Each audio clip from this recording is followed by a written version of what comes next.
এরকম ওয়েদার দেখলে কি আর ভাল লাগে বলেন? ছোটবেলায় পড়ছিলাম পুরো গল্পটা মনে না, আয় বৃষ্টি চেপে ধান দেব মেপে, তারপর কি কি জানি ছিল কর্মটা কি কি জানি আছে জানি না, কিন্তু আমি যত আওয়াজ শুনতেছি তত আমার গরুর গুণা আরো লাল হইতেছে, দেখছেন?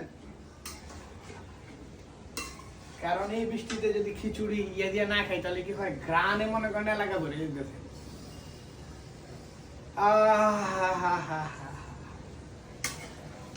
আমার তো এখন মন চাইতেছে একটু জোরে রবীন্দ্রসঙ্গীত শুনবো আর হুইলচেয়ারে পয়সা এটার সাথে আগে খাবো, তারপর কফি খাবো আর রবীন্দ্রসঙ্গীত হবে। এই ওয়েদারটা দেখলেই আমার আর ভালো লাগে না, ওয়েদারের প্রেমে বারবার পড়ে দিয়ে হচ্ছে। এই দেখছেন আমার পোনাটা, দেখছেন? দেখেন।